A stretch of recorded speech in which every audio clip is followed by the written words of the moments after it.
فإذا ركبوا في الفلك دعوا الله مخلصين له الدين فلما نجاهم إلى البر إذا هم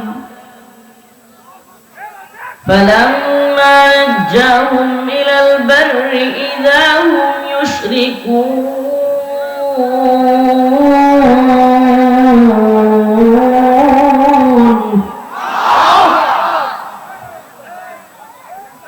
الله رب العالمين বলেন فإذا ركبوا في الفلك دعوا الله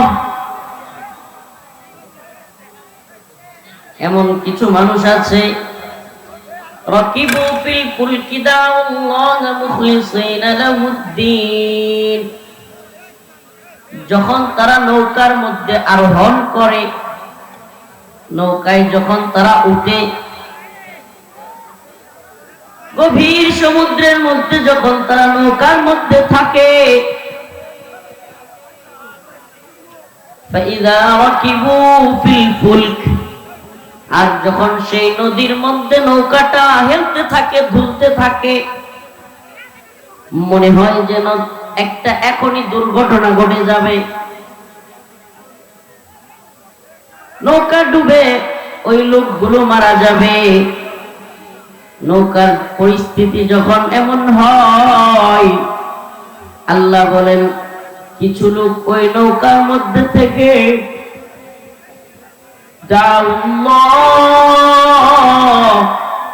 তারা আল্লাহকে ডাকতে থাকে মুখলিসিনা লাহুদ্দিন যেন একনিষ্ঠ তারা দ্বীনের প্রতি একেবারে আল্লাহকে একনিষ্ঠতার সাথে কি আলোচনা করে সেই বেশি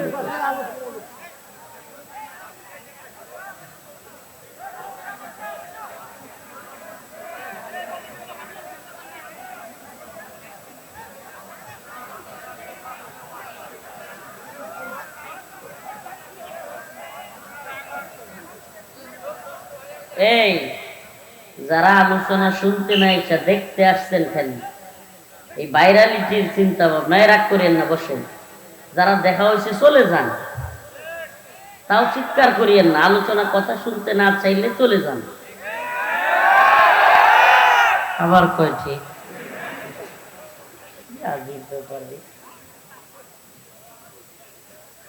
فإذا ركبوا في الفلك دعوا الله مخلصين له الدين আয়াতের শানে নজুল বলিনি তাইলে আলোচনা বোঝার জন্য আরো সহজ হবে আদি ইবনে হাতিম মক্কা বিজয় যখন হয়ে গেল আল্লাহ রাসূল সাল্লাল্লাহু আলাইহি ওয়াসাল্লাম মক্কা বিজয় করলেন ওই লোক ভয়ে মক্কা থেকে পলায়ন করলো সে জর্ডানের উদ্দেশ্যে রওনা হয়ে গেছে সমুদ্র পথে আদি ইবনে হাতিম নদীর মধ্য দিয়া জর্ডান চলে যাবে ভয়ে সে কাফের আগে মুসলমানদেরকে জ্বালাইছে এখন তারে মুসলমানরা ধরবে এই ভয়ে পালায়া যাওয়ার চিন্তা করছে তো এবার নৌকায় যখন উঠছে নৌকার অবস্থা খুবই নাজুক হয়ে গেছে সব লোকেরা চিৎকার চেঁচামেচি শুরু করছে মনে হয় জীবনের আজকেই শেষ দিন নৌকা মনে হয় ডুবে যাবে মারা যাওয়া যারা সারা আর কোনো উপায় নাই নৌকার যে মাঝি সে চিৎকার করে করে বলতেছে এই সবাই তওবা করে নেন আল্লাহ ছাড়া আজকে আমাদেরকে কেউ এখান থেকে বাঁচাইতে পারবে না আদি ইবনে হাতিম রাগ করে বইলা বসলেন যদি এই সমুদ্রের বিপদ থেকে মুহাম্মদের আল্লাহই বাঁচাইতে পারে তাহলে ওই জনপদের স্থলের বিপদ থেকেও আল্লাহই বাঁচাইতে পারবে আজকে যদি বাইচা ফিরতে পারি তাইলে মুহাম্মদের আল্লাহর উপর ঈমান নিয়ে আসবে বলতেছে এই জলের মধ্যে নৌকায় বিপদে পড়লাম, নৌকা হেলতেছে ধুলতেছে, একটু পরে মনে হয় মারা যাব।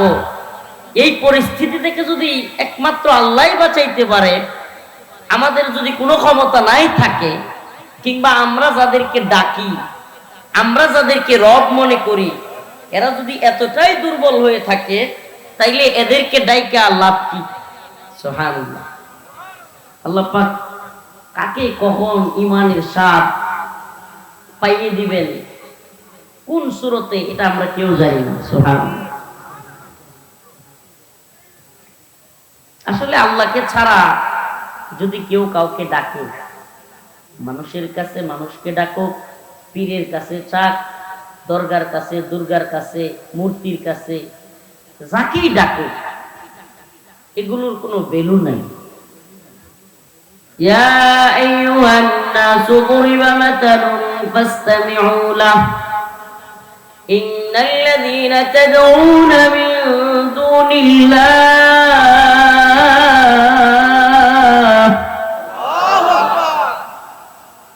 আল্লাহ বলতেছেন তোমাদেরকে একটা উপমা দিই, উপমা, উদাহরণ। আল্লাহ পাক একটা উপমা, উদাহরণ আমাদেরকে শোনাচ্ছেন। হে মানুষ, বুরিবা মাতালুন ফাসতামিউ লাহু, মনোযোগ দিয়ে শুনো, আমি তোমাদেরকে একটা উদাহরণ বা উপমা শোনাই, দৃষ্টান্ত শুনি। ইন্নাল্লাযীনা তাদউনা মিন দুনিল্লাহ, আল্লাহকে বাদ দিয়া তোমরা যাদেরকে ডাকো, লাই ইয়াখলুকু যুবাবা,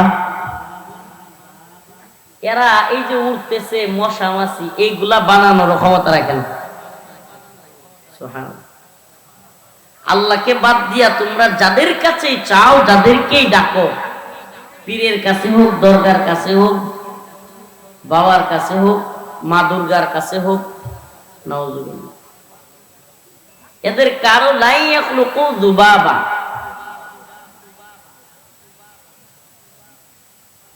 মশা মাছি বানানোর ক্ষমতাও এদের নাই।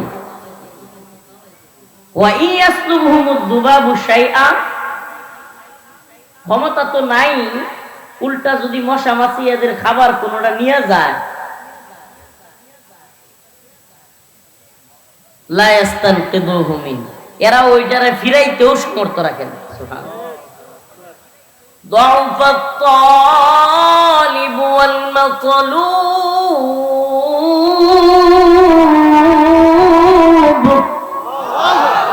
আল্লাহ পাক বলেন কতই না দুর্বল যারা চায় এবং যাদের কাছে চায়, কতই না দুর্বল যারা চায় এবং যার কাছে চায়। আল্লাহকে ছাড়া, আল্লাহকে ছাড়া মানুষ যার কাছে চায় এবং যারা চায়, এরা কতই না দুর্বল। সুবহানাল্লাহ। একমাত্র শক্তিশালী কে? সমস্ত বালা মুসিবত বিপদ আপদ থেকে উদ্ধার করতে পারেন কে?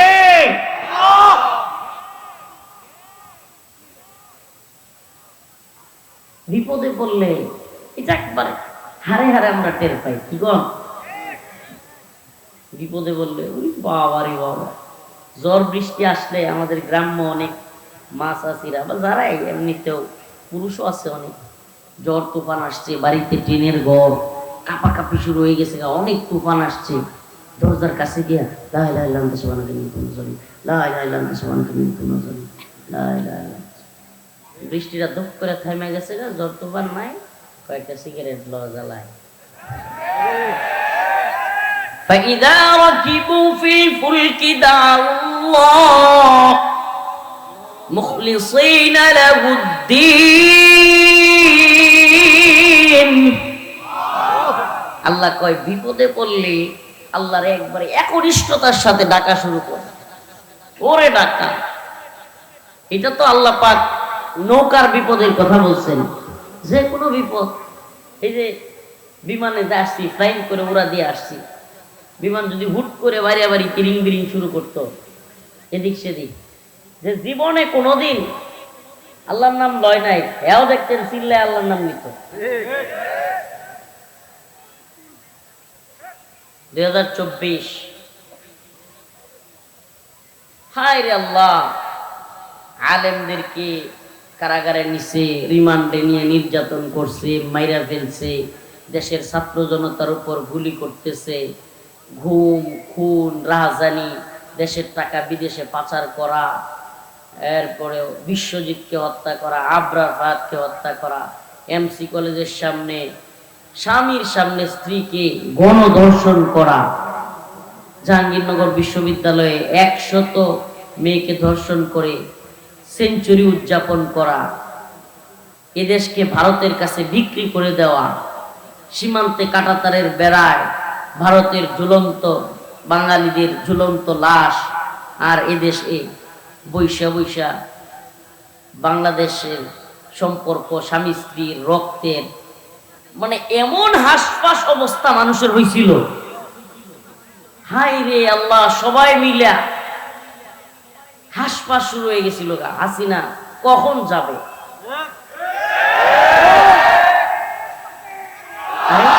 কথা তো শেষ করতে পারি নাই। ও হুজুর, স্লোগান একটু দিবেন তো? ইনশাল্লাহ স্লোগান দিবেন। সব দিকে হাসপাস শুরু হয়ে গেছে, কষ্ট, হাই হাই, কখন হাসিনার জুলুম থেকে রেহাই পাবো? এখন কি সকল শব্দ ইউজ করা শুরু করছে? শহীদ, আমরা প্রয়োজনে শহীদ হয়ে যাব, তবু এই জালেম থেকে রেহাই করতেই হবে। আজকে যে ছেলেগুলো সাহস কইরা সামনের দিকে আগায়া গোটা জাতিকে এত বড় জালেমদের থেকে মুক্ত করলো, সেই ছেলেগুলোর উপরে আজকে হাত তুলতেছে, মারতেছে। আপনার রংপুর বিভাগ না এটা?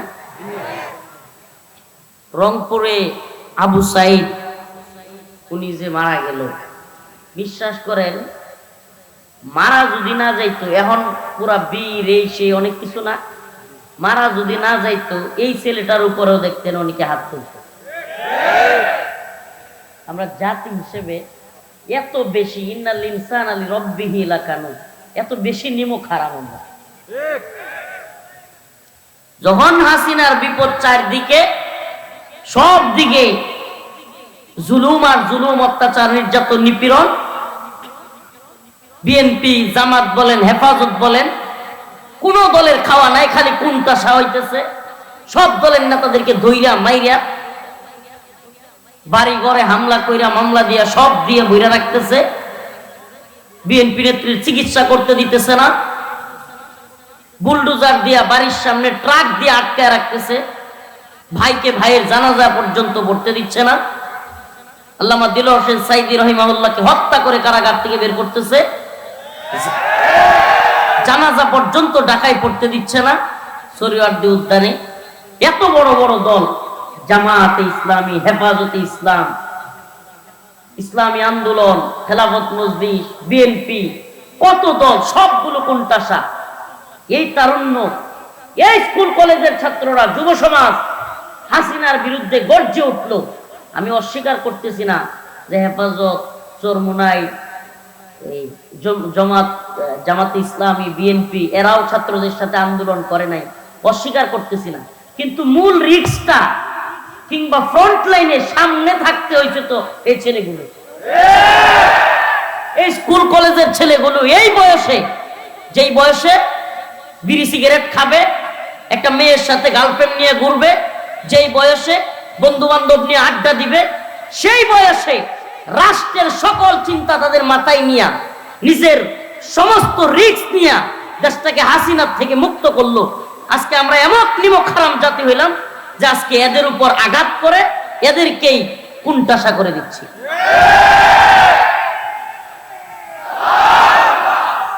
এই কথাগুলো আমাদের বলতে হয়, এই কথাগুলো আমাদের বলতে হয়, কারণ আমি জানি কে কি করছে বাংলাদেশে, আমি জানি, আমরা জানি বাংলাদেশে কে কি করছে, কোন দল, কোন নেতা, কোন নেত্রী, এগুলোর খবর সাধারণ মানুষের কাছে না থাক, এই গভীরের খবর এগুলো আমাদের কাছে আছে। আন্দোলনের সময় কাল বলেন, আগে বলেন, কি প্ল্যান হচ্ছে, কে কি করতেছে। মুফতি আমিন সাহেব রহমতুল্লাহ আলাইহি একটা কথা বলেছিলেন যে নেতারা দালাল হইতে পারে, ছাত্ররা দালাল হয় না।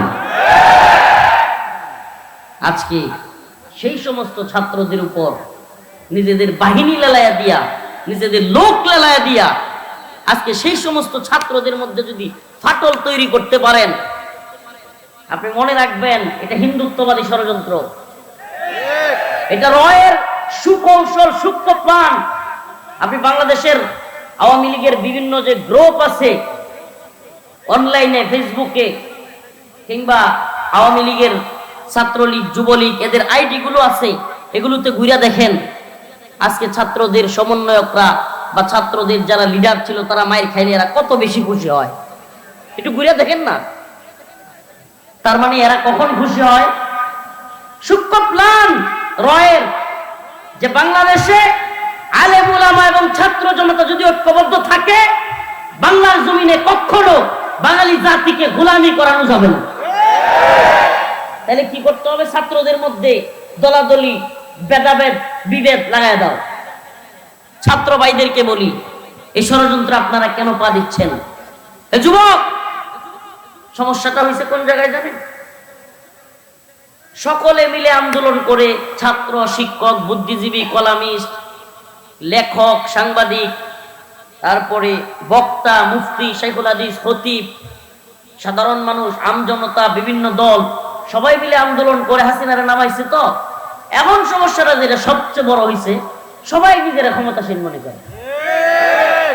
এক আশ্চর্যজনক তামাশা, সবাই নিজের ক্ষমতাসীন মনে করলে যা হয় বাংলাদেশে বর্তমানে ওইটা হইতেছে। হ্যাঁ কয় আমি ফেলাই দিছি হাসিনারে, হ্যাঁ কয় না আমি ফেলাইছি, হ্যাঁ কয় না আমি ফেলাইছি। এখন এত ক্ষমতাসীন হইলে কয় না যে বেশি পীরে দরগা নষ্ট, বুঝেন নাই? বেশি পীরে দরগা নষ্ট। এই অবস্থা, সবাই যদি নিজের নেতা মনে করে, সবাই যদি মনে করে যে আমি ক্ষমতায় আছি, এই যে সমস্যাটা হচ্ছে আজকে, আল্লাহ মাফ করুক, ছাত্র যুবকদের মধ্যে প্রত্যেকের মধ্যে মনে হয় সে এক একটা স্বরাষ্ট্রমন্ত্রী, মানে প্রত্যেকে এক একজন কি। আমি জানি না আপনারা আমার কথাগুলো বুঝতেছেন কিনা, আমি বুঝাইতে পারতেছি কিনা, এটা কষ্টে বলতেছি। সীমান্তে একের পর এক লাশ পড়তেছে, লাশ। সীমান্তে একের পর এক কাঁটাতারের বেড়া ডিঙ্গিয়ে বাংলাদেশ দখল করবার চক্রান্ত চলতেছে। আর যাদের ঐক্যবদ্ধ থাকবার কথা ছিল, সেই সমস্ত ছাত্ররা, যুবকেরা, সেই সমস্ত নেতারা, সেই সমস্ত রাজনৈতিক দলগুলো যারা কিনা ভারতের বিরুদ্ধে, আওয়ামী লীগের বিরুদ্ধে ঐক্যবদ্ধভাবে আন্দোলন করে এদেশকে আওয়ামী লীগ এবং ভারত থেকে মুক্ত করেছে, তারা যদি দলাদলি করে আর সীমান্তে অবস্থা চলতে থাকে, আমাদের পরিস্থিতি কি ভালোর দিকে যাবে? হ্যাঁ, ভালোর দিকে যাবে? فَإِذَا رَكِبُوا فِي الْفُلْكِ دَعَوُا اللَّهَ مُخْلِصِينَ لَهُ الدِّينَ فَلَمَّا نَجَّاهُمْ إِلَى الْبَرِّ إِذَا هُمْ يُشْرِكُونَ। প্রিয় ভাইরা আমার, আলোচনা লম্বা করব না, কিন্তু আখির আপনাদেরকে যে বিষয়টা আমার বোঝানো দরকার ছিল, বাতিল শক্তি, পরাজিত শক্তি, হিন্দুত্ববাদী ভারত এবং আওয়ামী লীগ এই বাংলাদেশটাকে ভারতের হাতে তুলে দিয়ে হলেও যারা ক্ষমতার মস্তদে থাকতে চায়, আমরা নিজেদের মধ্যে ফাটল তৈরি করে তাদের কাজটাকে সহজ করে দেওয়া, এটা কি বুদ্ধিমানের কাজ হবে? বুদ্ধিমানের কাজ হবে? হে উম্মার যুব সমাজ, যদি একটু গিলু থাকে, একটু বিবেক বুদ্ধি থাকে, বুঝবার চেষ্টা করো। সীমান্তের কাঁটাতারের বেড়া ডিঙ্গিয়ে আমাদের দেশ দখল করে দিল্লির স্বরাষ্ট্রমন্ত্রী সরাসরি বলে বসেছে বাংলাদেশ মুক্ত করা হবে, বাংলাদেশি মুক্ত করা হবে ইন্ডিয়াকে। তার মানে তারা প্ল্যান করেছে মুসলমানদেরকে নিধন করবার। হিন্দুত্ববাদী সরকারের প্রধান মোদি বলে দিয়েছে বাংলাদেশ স্বাধীন বলতে কিছু নাই। নাউজুবিল্লাহ। এই কয়েকদিন আগে বলেছে। অমিত শাহ গতকালকে বলেছে ইন্ডিয়াকে, দিল্লিকে বাংলাদেশি মুক্ত করবে। ও মুসলমান ইমানদার, প্রিয় ভাইরা আমার, কুড়িগ্রামের মুসলমান দলাদলি, ভেদাভেদি এগুলো বন্ধ করতে হবে। উম্মাহকে ঐক্যবদ্ধ থাকতে হবে। হিন্দুত্ববাদী ভারত বাংলাদেশ দখল করবার ষড়যন্ত্র করতেছে। কুড়িগ্রাম, রংপুর, আপনারাই সবচাইতে বড় ভুক্তভোগী। আমাদের তিস্তার বাঁধ আটকে রেখে আমাদেরকে মৌসুমের সময়ে ফসল চাষ করার সময় বাধাগ্রস্ত করা হয়। আবার যখন পানির দরকার নাই তখন বন্যার পানি ছেড়ে দিয়ে আমাদেরকে ভাসিয়ে নেওয়া হয়। এই অবস্থাগুলো চলছে। ও মুসলমান, আমরা যদি ঐক্যবদ্ধ হই, আমাদের হিস্সা, আমাদের যে অধিকার আমরা ইন্ডিয়া থেকে আদায় করতে পারবো। কিন্তু আমরা যদি বিচ্ছিন্ন হয়ে যাই, আমরা শিয়ালের খাবার হব। আমরা শিয়ালের খাবার হব। আর যদি ঐক্যবদ্ধ থাকতে পারি, আমরা আমাদের হিস্সা, আমাদের অধিকার ছিনিয়ে আনতে। এজন্য তো আমি বলি, হয়তো আমরা একসাথে শাহাদাত বরণ করব, না হলে একসাথে স্বাধীন হব। আমরা দিল্লির গোলামি করতে রাজি নই। আমরা আমেরিকার, ইসরায়েলের কিংবা ভারতের গোলামি করতে রাজি। আমরা কার গোলাম? ফাইদা রাকিবু ফিল ফুলকি দাউল্লাহ মুখলিসিনা লাহুদ্দিন। অতএব দ্বীনের জন্য কোন তামসা চলবে না। যখন বিপদে বললাম, ছাত্র ছাত্র সমন্বয়ক বাহবা, সাঈদ মুগ্ধ বাহবা বাহবা, আলেম উলামা জিন্দাবাদ, মাদ্রাসা তালিবুল ইলম জিন্দাবাদ, হুজুররা কারাগারে গেছে, হুজুররা কত ত্যাগ স্বীকার করে দেখ জিন্দাবাদ। নিজেরা এসি রুমে বৈশা বৈশা হালুয়া রুটি খাও, আওয়ামী লীগের বাগবাটুয়ারা পকেটে নাও। আর এখন যখন কাটায় উঠে গেছে গা, এখন শুরু হয়ে গেছে গা আবার আলেম উলামাদেরকে কুণ্ঠাসা করা, ছাত্রদেরকে কুণ্ঠাসা করা। আমরা যেমনি ভাবে বাংলাদেশে আওয়ামী লীগকে ভারতের গোলামি, ভারতের দালালি করতে দেয় নাই, নতুন করে কেউ যদি দিল্লির গোলামি করে, ক্ষমতার মস্তদের স্বপ্ন দেখে, আমরা দিল্লির গোলামদের বিরুদ্ধেও দাঁত ভাঙা জবাব দেব, দাঁত ভাঙা জবাব দেব, দাঁত ভাঙা জবাব দেব।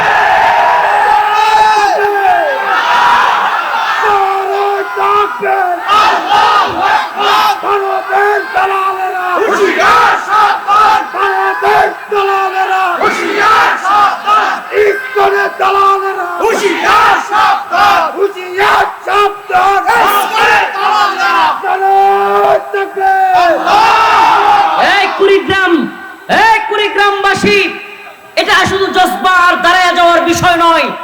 তোমরাই সবচাইতে বড় ইন্ডিয়া কিংবা হিন্দুত্ববাদীদের সবচাইতে বড় রুশানলে কষ্টের শিকার তোমরা, ভুক্তভোগী তোমরা, প্রিয় এলাকাবাসী আপনারা। অতএব আপনাদেরকে সিদ্ধান্ত নিতে হবে, বাংলাদেশে কি দিল্লির কোনো গোলাম থাকতে পারবে? বলেন, থাকতে পারবে? দিল্লির ট্যাবলেট খায় যদি কোন দল, শুধু আওয়ামী লীগ না, কোন দল বাংলার ক্ষমতার মস্তদের স্বপ্ন দেখে যে দিল্লির ট্যাবলেট খায় দিল্লির গোলামির চিন্তা কইরা, তাইলে আমরা সকল বাংলাদেশি মুসলিমরা ঐক্যবদ্ধ হয়ে তাদেরকে প্রতিহত করব। আমাদেরকে একটা সিদ্ধান্ত নিতেই হবে। আমরা দ্বীনের জন্য, ঈমানের জন্য, আমাদের এই ভূখণ্ডের জন্য আমরা যে কোনো ত্যাগ স্বীকার করতে রাজি আছি ইনশাআল্লাহ। নামাজ পড়বেন তো ইনশাআল্লাহ? দ্বীনের পক্ষে অটল অবিচল থাকবেন তো ইনশাআল্লাহ? জেলখানায় গিয়েছি, আল্লাহ না করুক নতুন করে জাতীয় কোন আন্তর্জাতিক ষড়যন্ত্র হইলে, দ্বীনের জন্য আবারও কোনো কুরবানি করা লাগলে, লাব্বাইক ওয়া সাদাইক, আল্লাহ এবং তার রাসূলের জন্য জীবন দিতে আমরা প্রস্তুত থাকবো ইনশাআল্লাহ। ইনশাআল্লাহ। ষড়যন্ত্র অব্যাহত আছে। আপনারা কি ষড়যন্ত্র দেখতে পাচ্ছেন না? বুঝতেছেন কিছু? একদিকে বাংলাদেশের পুরো সীমান্ত একসাথে ঝামেলা করতেছে, সীমান্তের কাঁটাতারের বেড়া উগড়ে ফেলে, হাত বোমা মারে, মানুষকে গুলি করে মারে, এরপরে কাঁটাতারের বেড়া ভেঙে বাংলাদেশে ঢুকে যায়। আর একদিকে বাংলাদেশের রাজধানীতে সমন্বয়কদের উপর হামলা, বিভিন্ন দলে দলে লাগালাগি, আওয়ামী লীগকে নতুন করে বাংলাদেশে আনবার একটা নীল নকশা, এবং বাংলাদেশের মানুষকে গোলামির জিঞ্জিরে আবার আবদ্ধ করা, আমাদেরকে স্বাধীনতার স্বাদ আমরা যেন না পাই, আমরা যেন দিল্লির গোলামিতে চিরজীবন আবদ্ধ থাকি, এই নীল নকশা চলতেছে। এজন্য আমি আপনাদেরকে সতর্ক করে গেলাম, দ্বীনের পক্ষে অটল অবিচল থাকবেন। আপনাদের এখানে মাগরিবের পরে মুখতাসার কথা বলবার কথা ছিল, এরা যারা পিরাপিরি করে আনছে, এখন ওই দুইটা প্রোগ্রাম, মূল প্রোগ্রাম এগুলা গুল্লাই গেছে। যে অবস্থা এখন, কখন যাব সেই কি কয় রে, মিনা বাজার, তারপরে ইসলামপুর নাকি, এই সর্বনাশ করছে। মানে এই যে প্রোগ্রাম ফুলবাড়ি, হ্যাঁ ফুলবাড়ি। এখন আল্লাহর হস্তে আমার জন্য দোয়া করবেন। আসলাম, দেখা হইলো, কিছু কথা বললাম, কিন্তু একটা মেসেজ দিয়ে গেলাম, সাবধান, এই গদ বাঁধা ওয়াজ মাহফিল শোনা। আর হুজুর কি ওয়াজ করলো, ওয়াজের দিন বেশি দিন নাই, সামনে যেই দিন আসতেছে হয়তো ডাক দিয়া কুড়িগ্রাম, এইসব অঞ্চল, সীমান্ত অঞ্চল, নেত্রকোনা, এগুলো তো ব্যারাক তৈরি করতে হবে, ব্যারাক ব্যারাক হিন্দুত্ববাদীদের বিরুদ্ধে ব্যারাক তৈরি করে আর যুবকদেরকে নিয়ে অস্ত্র নিয়ে রেডি থাকতে হবে। দিন খুবই সন্নিকটে। অতএব এই গদবাদা ওয়াজ মাহফিল, গদবাদা, মাশাআল্লাহ, আল্লাহ পাক তার জজবাকে কবুল করুন। তো এই জন্য বলি, গদবাদা চিন্তা চেতনা থেকে একটু বের হয়ে আসেন। হে উম্মার যুবকেরা, হে প্রিয় যুব সমাজ, দুনিয়ার রঙিন স্বপ্ন দেখা বাদ দাও, দুনিয়ার রঙিন চিন্তা ভাবনা করা বাদ দাও। তোমার সামনে, আমার সামনে যদি তোমার মাকে, আমার বোনকে, তোমার বোনকে ধর্ষণ করে, এর চাইতে বড় ট্র্যাজেডি, এর চাইতে বড় নৃশংসতার কিছু হইতে পারে? 10,000 মা বোনকে ধর্ষণ করেছে হিন্দুত্ববাদী প্রশাসন কাশ্মীরে, কাশ্মীরে 10,000-এর উপরে মা বোনকে ধর্ষণ করেছে। আল্লাহ না করুক সে অবস্থা যদি আমরা আমাদের দেশে না চাই। বিধ্বস্ত চৌচির ভূস্বর্গ কাশ্মীর, জ্বলে পুড়ে তিলে তিলে হলো ছাই। প্রতিবেশী বাংলায় কোথাও আজ কি হয়, রুখে দাঁড়াবার মতো কেউ নাই, কেউ নাই, জিহাদে যাবার মতো কেউ নাই। বিধ্বস্ত চৌচির ভূস্বর্গ কাশ্মীর, তিলে তিলে জ্বলে পুড়ে হলো ছাই। প্রতিবেশী বাংলায় কোথাও আজ কি হয়, রুখে দাঁড়াবার মতো কেউ নাই, কেউ নাই, জিহাদে যাবার মতো কেউ নাই। জেগে ওঠো, জেগে ওঠো, ঘুমন্ত তিতবীর, ভারতে আঘাত হানো, ত্রাস হয়ে দিল্লির। তোমাদের পায়ে কেন গোলামির জিনজির, ইতিহাসে আজ কেন জয় নাই, জিহাদে যাবার মতো কেউ নাই। আল্লাহ পাক আমাদের সবাইকে হিন্দুত্ববাদী ভারতের বিরুদ্ধে গজওয়াতুল হিন্দে শরীক হওয়ার তৌফিক দান করুক, বলেন আমিন। নামাজ ছাড়বেন না, কথা বলি যে ফজরের নামাজ আল্লাহ পাক সকলকে আদায় করার তৌফিক দান করুক, আমিন। ওই যে আল্লাহরে ধোঁকা দিয়েন না, বিপদে পড়লেই আল্লাহর নাম, বিপদ থেকে উদ্ধার হইলে আল্লাহরে ছেড়ে দেওয়া, এটা করা যাবে? আল্লাহরে ধরেন, আঁকড়ে ধরেন। ফজর আপনার ইমানি শক্তিকে বাড়ায় দিবে, ফজর আপনার চেহারায় নূর বাড়ায় দিবে, ফজরের নামাজ আপনার রিজিকের ওসাআত বাড়ায় দিবে। আল্লাহ পাক রিজিক কোত্থেকে ব্যবস্থা করবে কল্পনা করতে পারবেন। সুবহানাল্লাহ, সুবহানাকাল্লাহুম্মা ওয়া বিহামদিক, আশহাদু আল্লা ইলাহা ইল্লা আনতা আস্তাগফিরুকা ওয়া আতুবু ইলাইক। খাস করে দোয়া